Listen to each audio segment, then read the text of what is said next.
Local mediators के दो नाम है, एक लोकल मीडिएटर से एक ऑटोकाइड, ठीक है। अच्छा, ये क्यों? बेसिकली एक नाम जो है हमारे पास फंक्शन को बता रहा है और एक नाम क्या बता रहा है, इसकी नेचर को बता रहा है।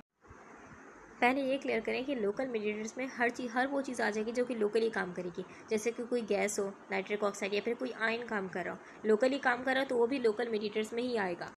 जबकि जो ऑटोकाइड होते हैं ये कॉम्प्लेक्स केमिकल मॉलिक्यूल होते हैं, यानी कि इनको भी सेल खुद बना रहा है, लेकिन ये कॉम्प्लेक्स केमिकल मॉलिक्यूल, इनमें गैसेस की बात नहीं करेंगे हम, वो गैसेस जो लोकली रिलीज हो रही है, लोकली काम कर रही है, ठीक है। सिर्फ केमिकल मॉलिक्यूल की बात करेंगे, ठीक है। यानी कि इनकी अपनी एक क्लासिफिकेशन होगी, वो अमीन हो सकते हैं, पेप्टाइड हो सकते हैं, लिपिड हो सकते हैं, यानी कि अपनी एक क्लासिफिकेशन होगी। तो आई थिंक लोकल मीडिएटर्स और ऑटोकाइड का कॉन्सेप्ट भी क्लियर होगा। जैसे अगर हम बात करें अमीन मीडिएटर्स की, अमीन लोकल मीडिएटर्स जो होते हैं इनका साइज़ छोटा होता है, ठीक है। हिस्टामीन, सेरोटोनिन वगैरह हमारे पास अमीन बेसिकली लोकल मीडिएटर्स कहलाते हैं। जबकि जो लिपिड ड्राइव्ड लोकल मीडिएटर्स होते हैं वो कहाँ से बनते हैं, वो जो सेल की मेम्ब्रेन होती है ना, लिपिड मेम्ब्रेन, ठीक है, लिपिड से बनते हैं, मेम्ब्रेन की लिपिड से बनते हैं। और ये हमारे पास क्या होते हैं, बेसिकली मेम्ब्रेन की लिपिड से बन गए। देन हमारे पास इसकी एग्जाम्पल कौन कौन सी एग्जाम्पल यहाँ पर से ल्यूकोट्राइन, ठीक है, ल्यूकोट्राइन हो गया हमारे पास, और कौन सा हो गया, और हो गया प्रोस्टाग्लैंडिन। जबकि जो गैशियस मीडिएटर्स होते हैं वो गैस की शक्ल में होंगे, जैसे कि नाइट्रिक ऑक्साइड। एक बहुत ही इंपॉर्टेंट पॉइंट है कि लोकल मीडिएटर्स क्या होते हैं, लोकल मीडिएटर्स यूबीक्यूटस होते हैं, UBIQUITIUS, यूबीक्यूटस, यानी कि एवरीवेयर, कि आपको बॉडी के हर सेल में बनने की सलाहियत रखते हैं। यहाँ पर सिर्फ दो एग्जाम्पल लिखे हुए हैं, हिस्टामिन और प्रोस्टाग्लैंडिन, ठीक है। तो ये बेसिकली दो बहुत ही कॉमन एग्जाम्पल है। हिस्टामिन आपको मच्छर ने काटा, हिस्टामिन, प्रोस्टाग्लैंडिन दर्द वगैरह की कंडीशन हुई, प्रोस्टाग्लैंडिन रिलीज होगा, ठीक है। तो बेसिकली हमारे पास जो हिस्टामिन और प्रोस्टाग्लैंडिन है, ठीक है, अब इनके खिलाफ बहुत सारी दवाइयाँ हमारे पास अवेलेबल हैं। हिस्टामिन के खिलाफ जो ड्रग देंगे उनको हम क्या कहेंगे, एंटी हिस्टामिन, यानी कि हिस्टामिन के असर को ख़त्म करेंगी, ठीक है। इसमें कौन कौन सी ड्रग आती है, पैनाडोल आता है, ठीक है, एविल आता है, सॉफ्टिन आता है, ठीक है। ये सब ड्रग क्या करती है, हिस्टामिन के असर को ख़त्म करती है, यानी कि एलर्जी ख़त्म होगी, ठीक है। क्योंकि हिस्टामिन जब हमारे पास फॉर मच्छर ने काटा, हिस्टामिन रिलीज हुआ तो आसपास का एरिया क्या लाल हो रहा है और आपको खारिश हो रही है, एलर्जी हो रही है, ठीक है, तो उस एलर्जी को ख़त्म करती है। जबकि जो प्रोस्टाग्लैंडिन होता है इसको रोकने के लिए हम क्या करते हैं, इसको रोकने के लिए हम ड्रग इस्तेमाल करते हैं, नाम क्या होता है, NSAIDs, यानी कि non steroidal anti inflammatory drugs इस्तेमाल करते हैं, ठीक है। अब इनमें कौन कौन आता है, इनमें आता है पैनाडोल आता है हमारे पास, ठीक है, सॉरी पैनाडोल नहीं आता, एस्पिरिन आता है, ब्रोफिन आता है और डिक्लोफेनिक आता है। ये दर्द या फिर इन्फ्लेमेशन वगैरह को क्या करते हैं, ख़त्म करते हैं, कम करते हैं। हाँ ने पिछले लेक्चर को कंटिन्यू कर रहे हैं, ठीक है। लिखा हुआ क्या है, न्यूरोट्रांसमीटर। देखिए न्यूरोट्रांसमीटर क्या होता है हमारे पास, वो चीज़ यानी कि वो केमिकल जो एक नर्व सेल निकालेगा, ठीक है, जो एक नर्व सेल अपने अंदर से निकालेगा। लेकिन इसके लिए शर्त क्या है कि नर्व सेल के जो लास्ट का हिस्सा यानी कि जो आखिर का हिस्सा है, जिसको हम बोलते हैं प्री साइनेप्टिक टर्मिनल, वहाँ से निकलना चाहिए, यानी कि बिल्कुल लास्ट वाले पार्ट से निकलना चाहिए, प्री साइनेप्टिक टर्मिनल से निकलना चाहिए। उसको हम क्या कहेंगे, न्यूरोट्रांसमीटर, ठीक है। असल में होता है क्या है, केमिकल होता है जो कि नर्व सेल अपने आखिरी हिस्से से निकालता है, ठीक है। एंड सेकंड शर्त क्या है हमारे पास, वो केमिकल जो होगा हमारे पास, वो नर्व सेल जब इसको निकालेगा तो बिल्कुल छोटी सी खाली जगह होगी, इसको हम कहेंगे साइनेप्स, क्या कहेंगे, साइनेप्स, यानी कि इस जगह को ये पार करेगा। बहुत ही स्मॉल सा एरिया, बहुत ही स्मॉल, मिली सेकेंड्स लगेंगे इसको पार करने में, ठीक है। ये केमिकल पार कर लेगा, फिर इसके बाद क्या होगा, इसके बाद हो सकता है कि यहाँ पर अगली चीज़ जो हो वो यही नर्व सेल हो, यानी कि एक नर्व सेल हो, ठीक है, तो हमारे पास यहाँ लग जाएगा। या फिर ऐसा हो सकता है कि फॉर एग्जाम्पल किसी ऑर्गन का कोई सेल पे लगना हो, ठीक है। लेकिन शर्त क्या है कि हमारे पास वो बेसिकली नर्व सेल के आखिर से रिलीज़ होगा एंड साइनेप्स को क्रॉस करेगा, यानी कि खाली जगह को क्रॉस करेगा, या फिर वो किसी ऑर्गन के सेल पे या फिर किसी नर्व सेल पे लग जाएगा। लेकिन उसके लिए क्या होना चाहिए, उस केमिकल के रिसेप्टर होने चाहिए इस जगह पे। जैसे कि फॉर एग्जाम्पल यहाँ लगा तो ये नर्व सेल पहचान लेगा फॉर इस केमिकल को, ठीक है, अगर इसके पास रिसेप्टर्स होंगे, ठीक है, वो सेंस करेंगे, इसको सेंस करके सिग्नल, अब यही सिग्नल क्या होगा, कंटिन्यू होगा, ठीक है। इस तरीके से फॉर एग्जाम्पल यहाँ लगा हमारे पास ये केमिकल जो था, यहाँ लगा इस ऑर्गन के सेल पे, तो ये सेल फॉरन से सेंस कर लेंगे इस चीज़ को, ठीक है, और जो वर्किंग होगी स्टार्ट हो जाएगी, ठीक है। तो ये चीज़ याद रखिए आपने। आगे लिखा हुआ है, all neurons are distinct anatomic units and no structural continuity exist between them. अब इस लाइन का मतलब समझने के लिए पहले हमें एक और चीज़ क्लियर करनी है कि देखिए हमारी बॉडी में कम्युनिकेशन के दो हिस्से हैं। इस तरीके से समझें, हमारी बॉडी में कम्युनिकेशन के दो हिस्से, एक है केमिकल हिस्सा, एक है हमारे पास इलेक्ट्रिकल हिस्सा, ठीक है। जब तक हमारे पास सिग्नल जो होता है वो नर्व सेल में ट्रैवल कर रहा होगा, तब तक हम जो ट्रैवल कर रहा होगा वो किस शक्ल में ट्रैवल कर रहा होगा, एक्शन पोटेंशियल, यानी कि हल्के से करंट की फॉर्म में ट्रैवल कर रहा होगा, सॉरी, ठीक है, नर्व सेल में सिग्नल। जैसे ही लेकिन हमारे पास ये पहुंचेगा हमारे पास अपने आखिरी हिस्से पर, यानी कि प्री साइनेप्टिक टर्मिनल तक, प्री साइनेप्टिक टर्मिनल तक पहुंचेगा अपने आखिरी हिस्से तक, तो ये जो बिजली का करंट हल्का सा प्रोड्यूस हो रहा था, ठीक है, चल रहा था, अब वो केमिकल में तब्दील हो जाएगा, यानी कि वो केमिकल रिलीज करेगा। ठीक है, क्या रिलीज करेगा अंदर से? केमिकल। ठीक है, तो हमारे पास सिग्नल दो फॉर्म में ट्रैवल कर रहे हैं, एक इलेक्ट्रिकल फॉर्म में एंड एक केमिकल फॉर्म में ट्रैवल कर रहे हैं। अब इसके बाद दो न्यूरोट्रांसमीटर के नाम हमें लाजमी पता होना चाहिए। टू न्यूरोट्रांसमीटर्स के नाम हमें लाजमी पता होना चाहिए। एक न्यूरोट्रांसमीटर हमारे पास है एसिटाइल कोलिन। ठीक है, एसिटाइल कोलिन जो न्यूरोट्रांसमीटर ये पैरासिम्पैथेटिक सिस्टम का हिस्सा है, यानी कि पैरासिम्पैथेटिक सिस्टम में रिलीज होता है। ठीक है, एंड सेकंड चीज़ हमारे पास एक और न्यूरोट्रांसमीटर जो बहुत मशहूर न्यूरोट्रांसमीटर है सिंपैथेटिक कंडीशन का, वो है हमारे पास नॉरएपिनेफ्रिन। यानी कि ये दो न्यूरोट्रांसमीटर के आपको नाम बिल्कुल अच्छे से रट लेने चाहिए। ठीक है, एसिटाइल कोलिन कब रिलीज होगा? जब पैरासिम्पैथेटिक कंडीशन होगी। एंड सिंपैथेटिक कंडीशन में कौन सा रिलीज हो रहा है? नॉरएपिनेफ्रिन रिलीज हो रहा है। अब यहाँ देखिए लिखा हुआ है distinct anatomic unit. Distinct anatomic unit का मतलब क्या है? इसका मतलब ये हुआ कि एक नर्व सेल हमारे पास जो है, ठीक है, वो दूसरे नर्व सेल के साथ फ्यूज़ नहीं है, जुड़ा हुआ नहीं है, मिक्स नहीं है, वो एक अलग है, उसका अपना एक अलग स्ट्रक्चर, उसका अपना अलग काम हो रहा है। ठीक है, वो अपना अलग तरीके से काम कर रहा है। ये हमारे पास एक अलग नर्व सेल है। ठीक है, आपस में जुड़े हुए नहीं होते, कनेक्शन नहीं होता इनका। एंड सेकेंड चीज़, एंड नो स्ट्रक्चरल कंटिन्यूटी, यानी कि आपस में इनका कोई इस तरीके से नहीं होगा कि फॉर एग्जाम्पल एक जुड़ा हुआ है दूसरा का नहीं, ऐसा नहीं। यानी कि इनके दरमियान क्या होती है? हमेशा खाली स्मॉल सी खाली जगह होती है। ठीक है, इसलिए बात लिखी हुई है एंड नो स्ट्रक्चरल कंटिन्यूटी। अगर इस तरह से बोलें तो और क्लियर होगा कि हमारे पास ऐसा नहीं है कि नर्व सेल बेसिकली एक कंटिन्यूस पाइप है। ठीक है, एक कंटिन्यूस हमारे पास पतली सी नाली है जो कि पूरी बॉडी में घूम रही है, ऐसा नहीं है। ठीक है, नो स्ट्रक्चरल कंटिन्यूटी, यानी कि हमारे पास जो नर्व सेल हैं उनके दरमियान हल्का हल्का गैप होगा, और बहुत सारे नर्व सेल हैं बॉडी में। अब यहाँ सवाल ये आता है कि नर्व सेल के दरमियान खाली जगह क्यों होती है, यानी कि हल्की सी भी खाली जगह, ऐसा क्यों है कि खाली जगह क्यों है? देखिए, इस गैप में सिग्नल को कंट्रोल करने के लिए हमारा जिस्म दो चीज़ें इस्तेमाल कर रहा है। एक इस्तेमाल कर रहा है क्वांटिटी एंड एक इस्तेमाल कर रहा है ड्यूरेशन। फॉर एग्जांपल हमारे पास ये नर्व सेल थी, ठीक है, इसके यानी कि इसकी नर्व एंडिंग से बिल्कुल लास्ट वाले किनारे जिसको हम कह रहे हैं प्री सिनेप्टिक टर्मिनल से बहुत है न्यूरोट्रांसमीटर, यानी कि कितना निकला? बहुत हाई क्वांटिटी में निकला न्यूरोट्रांसमीटर। ठीक है, तो ये सिग्नल क्या होगा? ताकतवर होगा। ठीक है, एज़ कम्पेयर टू अगर फॉर एग्जाम्पल ये हमारे पास एक नर्व सेल है, ठीक है, इसके जो लास्ट वाला हिस्सा जिसको हम कहते हैं प्री सिनेप्टिक टर्मिनल, यहाँ से जो न्यूरोट्रांसमीटर केमिकल निकला वो बहुत ही लेस क्वांटिटी में निकला, यानी कि इसका सिग्नल क्या होगा? कमज़ोर होगा। ठीक है, पहली चीज़ क्या डिपेंड करती है कि क्वांटिटी कितनी थी न्यूरोट्रांसमीटर की। सेकंड चीज़, वो कितने वक्त के लिए हमारे पास रहा, यानी कि जो जगह थी खाली उसमें कितने वक्त के लिए रहा, ड्यूरेशन। ठीक है, तो ये भी तय करती है। अगर ये ज़्यादा वक्त के लिए रहा तो इसका मतलब क्या है हमारे पास कि बेसिकली इसका जो असर होगा वो लंबे टाइम के लिए होगा। कुछ एंजाइम हमारे पास इस खाली जगह में हर वक्त मौजूद रहते हैं। जैसे कि अगर हम बात करें एसिटाइल कोलिनीस्टेरेज, ठीक है, ये एंजाइम है, ये एसिटाइल कोलिन को तोड़ेगा। जब एसिटाइल कोलिन नर्व एंडिंग से निकलेगा, यहाँ आएगा, ठीक है, तो फ़ौरन ही ये एंजाइम क्या करेगा? उसमें हमला करेगा, उसको तोड़ देगा। ठीक है, यानी कि वो क्या हो गया हमारे पास? अब बेकार हो गया, इनएक्टिव हो गया। तो हमारे पास एंजाइम जो होते हैं, ये जो दो नर्व के दरमियान खाली जगह यहाँ पर हमेशा पड़े रहते हैं। ठीक है, एंड एक और चीज़ ये भी होती है हमारे पास कि फॉर एग्जाम्पल हमारे पास यहाँ से इस नर्व सेल ने क्या रिलीज़ किया? हमारे पास न्यूरोट्रांसमीटर रिलीज़ कर दिया। ठीक है, अब उसके बाद हमारे पास फ़ौरन से यही नर्व क्या करेगी? दोबारा रीअपटेक कर लेगी, यानी कि दोबारा से जो न्यूरोट्रांसमीटर रिलीज़ किया था इसने, दोबारा से अपने अंदर ले लेगी। ठीक है, तो इस तरीके से भी होता है। हमारी दवाइयाँ साइनेप्स के अंदर, यानी कि जो नर्व सेल के दरमियान दो नर्व सेल के दरमियान खाली जगह है, यहाँ पर चार तरीके से काम करती हैं।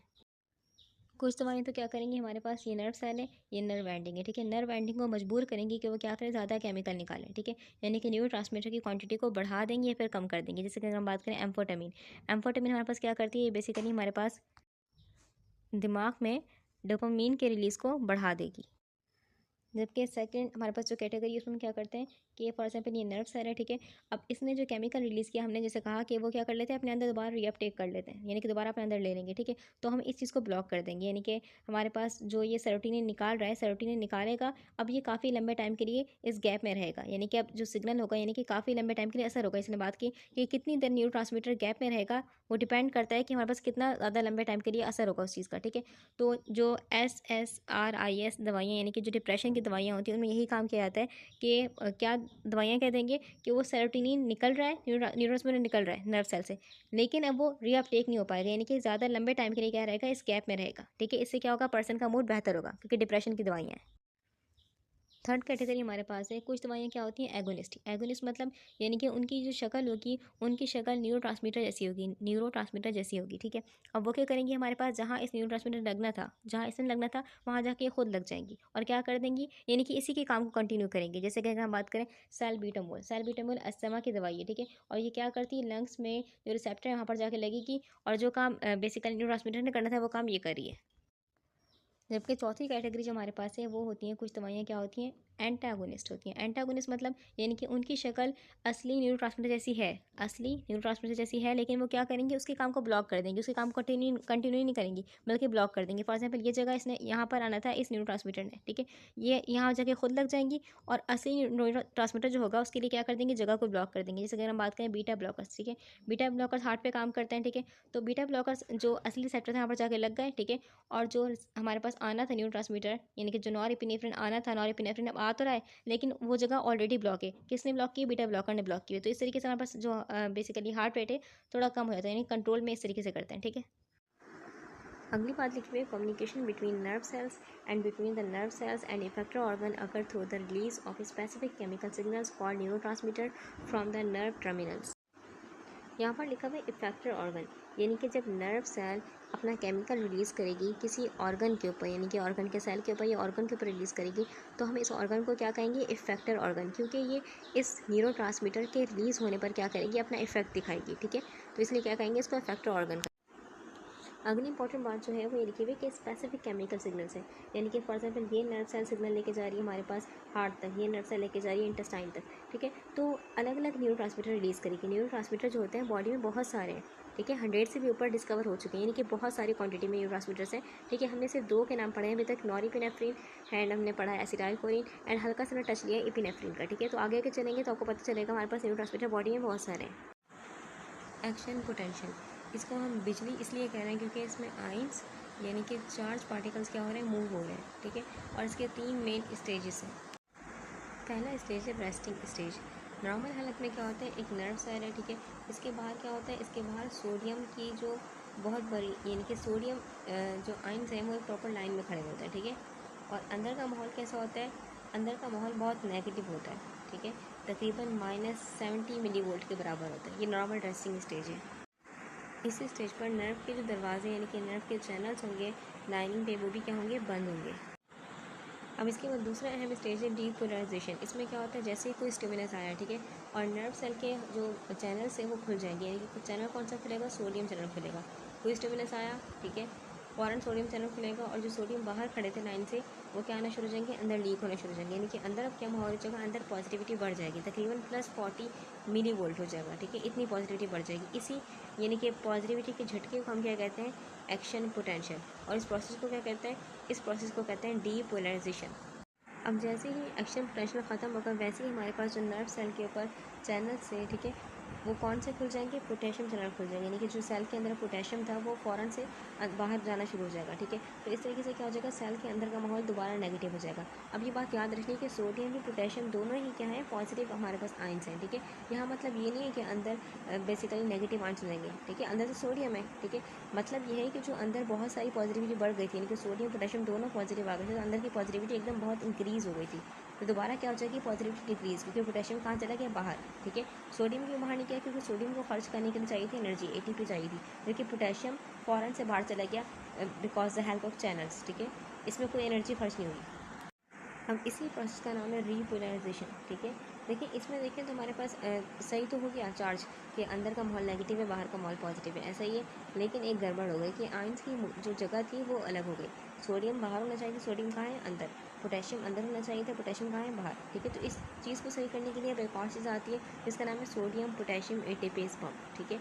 ये पंप लगे हुए होते हैं नर्व सेल के ऊपर, ठीक है, लाइनिंग में लगे हुए होते हैं, और ये पंप क्या करते हैं, एटीपी का यूज़ करते हैं और हमारे पास जो सोडियम अंदर है उसमें से 3 सोडियम को बाहर निकालेंगे, ठीक है, 3 सोडियम को बाहर निकालेंगे, बदले में 2 पोटेशियम को क्या करेंगे, अंदर करेंगे, ठीक है। तो इस तरीके से ये काम करते हैं, ठीक है। ये काम थोड़ा स्लो करेंगे लेकिन इसमें क्या चाहिए, एनर्जी खर्च होगी। जो हमने सेकंड स्टेप पढ़ा था ना, डीपोलराइजेशन, डीपोलराइजेशन की वजह से क्या होता है, हमारे पास वोल्टेज गेटेड कैल्शियम चैनल खुल जाते हैं। ये कहाँ होता है, हमारे पास नर्व सेल के बिल्कुल एंडिंग में होते हैं, ठीक है, यानी कि प्री सिनेप्टिक टर्मिनल, ठीक है। ये चैनल खुल गए, इस चैनल के खुलने से क्या हुआ, जो बाहर कैल्शियम था वो बहुत ही हाई अमाउंट में अंदर आना शुरू हो जाएगा, ठीक है। लेकिन ये डिपेंड करता है कि सिग्नल कितना तेज़ी से आया था, यानी कि सिग्नल की इंटेंसिटी क्या थी, फ्रिक्वेंसी क्या थी, ठीक है, उतना ही कैल्शियम क्या होगा, अंदर आएगा, ठीक है। जब कैल्शियम अंदर आएगा तो इसमें जो थेलियम में न्यूरोट्रांसमीटर स्टोर होगा वो फ़ौरन से क्या हो जाएगा हमारे पास, वो बाहर की तरफ यानी कि एक्सोसाइटोसिस के जरिए क्या हो जाएगा, एक्सोसाइटोसिस के जरिए वो बाहर चला जाएगा। एक बात जो बहुत ही इंपॉर्टेंट है कि नर्व सेल है हमारे पास, ठीक है। देखिए इसके बाहर सोडियम जो होता है हमारे पास एक लाइन में खड़ा होगा, यानी कि सोडियम आइंस होंगे, ठीक है। अंदर क्या होगा, पोटेशियम होगा, ठीक है। तो बेसिकली हमारे पास सोडियम अंदर है, पोटेशियम सोडियम बाहर है, पोटेशियम अंदर है नॉर्मली, ठीक है। और ये अंदर क्यों नहीं जा पा रहा सोडियम, क्योंकि हमारे पास ये जो सोडियम आयन है ये पानी को पसंद करता है, लिपिड को पसंद नहीं करता। जो इसकी नर्व की मेम्ब्रेन है वो लिपिड से बनी हुई है, दैट्स वाई इसको क्रॉस नहीं कर पा रहा, ठीक है। अब यहाँ इसके बाद एक और सवाल पैदा होता है कि नर्व सेल के बाहर सोडियम एक लाइन में और अंदर हमारे पास पोटेशियम कैसे है, ठीक है, दोनों ही पॉजिटिव है। फिर हम ये कैसे करें कि नॉर्मली क्या होता है कि अंदर का माहौल नेगेटिव होता है। देखिए इसका रीज़न क्या है, सोडियम बाहर लाइन में खड़ा हुआ है, ठीक है। इसके दो रीज़न है हमारे पास, एक है केमिकल, एक है इलेक्ट्रिकल। केमिकल मतलब क्या, देखिए सोडियम की अमाउंट जो होगी वो बहुत ज़्यादा होगी, और जहाँ ज़्यादा होती है चीज़ वो कम वाले इलाके की तरफ जाना चाहती है ताकि अपनी कमी को पूरा कर सके, ठीक है। तो ये सोडियम जो है बहुत बेताबी से अंदर जाना चाहता है नर्व सेल के अंदर, लेकिन जा नहीं पाएगा नॉर्मली क्योंकि चैनल क्लोज है, ठीक है। एक तो चीज़ ये हो गई। सेकंड चीज़ इलेक्ट्रिकल, ठीक है। यानी कि हमारे पास जो अंदर है ना, अंदर सिर्फ पोटेशियम नहीं है, नर्व सेल के अंदर हमारे पास बहुत ही बड़े किस्म के यानी कि बड़े साइज़ के क्या है हमारे पास, यानी कि नेगेटिव चार्ज वाले क्या है हमारे पास, प्रोटीन्स हैं, ठीक है। और क्या है, कुछ नेगेटिव चार्ज वाले आयंस हैं, ठीक है, जो कि अंदर हैं, ठीक है। तो हमारे पास अट्रैक्शन होती है, पॉजिटिव नेगेटिव क्या करेंगे, अट्रैक्ट करेंगे, इसीलिए ये बाहर दीवार के बाहर एक लाइन में खड़े रहेंगे, ठीक है। अगली बात देखिए, can an increase in the intracellular calcium initiate fusion of the synaptic vesicle with the presynaptic membrane and release of their contents। ये जो ऊपर लिखा हुआ है सब हम डिस्कस कर चुके हैं ऑलरेडी, ठीक है। अच्छा आगे चलते हैं, आगे लिखा है मेम्ब्रेन रिसेप्टर। अब ये क्या चीज़ें देखिए, पहले हम ये पढ़ते हैं कि आगे लिखा हुआ है all neurotransmitter and most hormones and local mediators are too hydrophilic to penetrate the lipid bilayer of target cell plasma membranes, ठीक है। तो हमारे पास जो न्यूरोट्रांसमीटर्स है ना, उनमें अगर हम ज़्यादा क्वांटिटी देखें, यानी कि बहुत सारे न्यूरोट्रांसमीटर्स हम जानते हैं, ठीक है। लेकिन अक्सर न्यूरोट्रांसमीटर कैसे हैं कि उनकी जो नेचर है वो क्या है, पानी को पसंद करते हैं। किसको पसंद करते हैं, वाटर लविंग है, यानी कि हाइड्रोफिलिक है, पानी को पसंद करते हैं, हाइड्रोफिलिक है, ठीक है। तो इसलिए वो सेल की मेम्ब्रेन को ईजिली क्रॉस नहीं कर पाते, मेम्ब्रेन को क्रॉस नहीं कर पाएंगे क्योंकि हमारे सेल की मेम्ब्रेन किससे बनी हुई होती है, लिपिड की बनी हुई होती है, ठीक है। तो इसके लिए ज़रूरत क्या होती है कि बेसिकली हमारे पास ये जो केमिकल है, ठीक है, ये क्या होगा, रिलीज़ होगा नर्व एंडिंग से। फॉर एग्जाम्पल नर्व एंडिंग थी, यहाँ से रिलीज़ हुआ और फिर ये बाइंड होगा यहाँ पर इस सेल के ऊपर रिसेप्टर से। रिसेप्टर को हम बेसिकली क्या कह सकते हैं, हम रिकॉग्निशन साइट ही बोल सकते हैं। रिकॉग्निशन साइट यानी कि ये रिसेप्टर जो होगा ये सिर्फ इसी केमिकल को पहचानता होगा। अगर कोई और रिसेप्टर इस केमिकल को नहीं पहचानता तो इससे बाइंड नहीं होगा। यानी कि हर रिसेप्टर की शक्ल जो होती है मखसूस शक्ल होती है, स्पेसिफिक शक्ल होती है। जैसे ही इससे बाइंड होता है ये हाइड्रोफिलिक नेचर का न्यूरोट्रांसमीटर, वैसे ही फ़ौरन अंदर काम करना शुरू हो जाएगा, यानी कि अंदर जो सिग्नल था वो अंदर चला गया, ठीक है। जबकि कुछ यानी कि बहुत ही कम न्यूरोट्रांसमीटर ऐसे होते हैं जिनका जो नेचर होता है वो कैसा होता है, वो हमारे पास अब यानी कि वो लिपिड को पसंद करते हैं, ठीक है। यानी कि अब वो अगर फॉर एग्जांपल नर्व एंडिंग से रिलीज़ होगा न्यूरोट्रांसमीटर वो वाला, ठीक है, जो कि लिपिड को पसंद करते हैं, तो वो सेल के अंदर ईजिली चले जाएंगे, ठीक है। उनको ज़रूरत नहीं होगी कि बाहर रिसेप्टर पर लगे ऐसा कुछ करें, वो डायरेक्ट मेम्ब्रेन को क्रॉस करेंगे, चले जाएंगे अंदर। उनके जो रिसेप्टर्स होते हैं ना वो कहाँ होते हैं, वो सेल के अंदर होते हैं, न्यूक्लियस में होंगे, साइटोप्लाज्म में होंगे, ठीक है। तो वो अंदर काम करते हैं। तो हमारे पास एक एक्सेप्शन है, वो है नाइट्रिक ऑक्साइड, ठीक है। नाइट्रिक ऑक्साइड भी न्यूरोट्रांसमीटर है, लेकिन ये हमारे पास बेसिकली नर्व एंडिंग में हमने कहा था थेलियाँ होती हैं, वेसिकल्स होते हैं, उनमें स्टोर नहीं होता। क्यों, क्योंकि वो वेसिकल्स भी बेसिकली किसकी बनी हुई, लिपिड मेम्ब्रेन है उनकी, ठीक है। तो अगर यहाँ पर स्टोर होगा तो फ़ौरन से इसको क्रॉस कर लेगा, क्योंकि ये किसको पसंद करता है, ये बेसिकली ये लिपिड को पसंद करता है, ठीक है। तो इसको स्टोर नहीं किया जा सकता, ठीक है। एंड हमारे पास ये सेल में जब जाएगा तो इसको किसी रिसेप्टर की ज़रूरत नहीं होती है, फ़ौरन से सेल के अंदर खुद इंटर हो जाएगा। अब ये जो नाइट्रिक ऑक्साइड है ना, ये बेसिकली पहले से बना हुआ नहीं होता, बेसिकली ये ऑन डिमांड बनता है, ठीक है। जब डिमांड होगी इसकी तब बनेगा। ये दिमाग में बनता है और खून की जो नालियाँ होती हैं उनकी लाइनिंग उनमें भी बन सकता है। ये बनता कैसे है असल में, देखिए हमारी बॉडी में अमाइनो एसिड है, अमाइनो एसिड का नाम क्या है, L-आर्जिनिन। जब क्या होगा, जब नर्व एंडिंग पर जो कैल्शियम चैनल से वो खुलेंगे और कैल्शियम बहुत ही ताकत से अंदर आए, यानी कि बहुत इंटेंसिटी से बहुत हाई क्वांटिटी में अंदर आए, तो हमारे पास एक एंजाइम जो होता है एक्टिवेट होता है। एंजाइम का नाम क्या है, एंजाइम का नाम हमारे पास है basically nitric oxide synthesis activate होगा, नाइट्रिक ऑक्साइड सिंथेसिस। ये एंजाइम क्या करेगा, ये एंजाइम एल आर्जिनिन को तोड़ के क्या बनाएगा, नाइट्रिक ऑक्साइड बनाएगा, ठीक है। तो अगर एक्शन पोटेंशियल स्लो है, यानी कि कैल्शियम कम कम रिलीज़ हुआ है, यानी कि न्यूरोट्रांसमीटर भी कम कम बाहर जाएंगे, ठीक है, बहुत ही कम क्वांटिटी में जाएंगे, तो हमारे पास ये नाइट्रिक ऑक्साइड नहीं बनेगा, ठीक है। लेकिन अगर जो एक्शन पोटेंशियल है उसकी इंटेंसिटी ज़्यादा थी तो हमारे पास नाइट्रिक ऑक्साइड भी बनेगा, ठीक है। लेकिन इसके लिए भी क्या शर्त है कि नर्व सेल के पास क्या होना चाहिए, ये एंजाइम होना चाहिए, नाइट्रिक ऑक्साइड सिंथेसिस। अगर इंटेंसिटी ज़्यादा है लेकिन एंजाइम नहीं है नर्व सेल के पास ये वाला, तो नाइट्रिक ऑक्साइड रिलीज़ नहीं होगा, ठीक है। तो बेसिकली वो नर्व जो कि क्या करें, इस नाइट्रिक ऑक्साइड को रिलीज़ करें, उनको हम क्या कहते हैं, नाइट्रीरर्जिक नर्व, नाइट्रीरर्जिक नर्व, ठीक है। और ये नर्व कहाँ कहाँ होती हैं, दिमाग में होती हैं, खून की नालियों में होती है, और GI ट्रैक है वहाँ तक जो नर्व जा रही है उनमें होते हैं, ठीक है। तो हर नर्व नाइट्रिक ऑक्साइड को रिलीज़ नहीं करेगी। एक और इम्पॉर्टेंट कॉन्सेप्ट याद रखेंगे, तो पैरासिम्पैथेटिक जो नर्व होती है ना, उसमें अक्सर एसिटाइल कोलिन के साथ हमारे पास क्या निकलता है, नाइट्रिक ऑक्साइड भी निकलता है, ठीक है, ताकि नालियों को क्या कर सके, खून की नालियों को फैला सके, ठीक है। तो इसी को हम कहते हैं को ट्रांसमीटर, ठीक है, यानी कि इसी के काम को आसान कर रहा है। अगली बात यहाँ पर लिखी हुई कि instead their signal is mediated by binding to specific receptors on the cell surface of the target organs.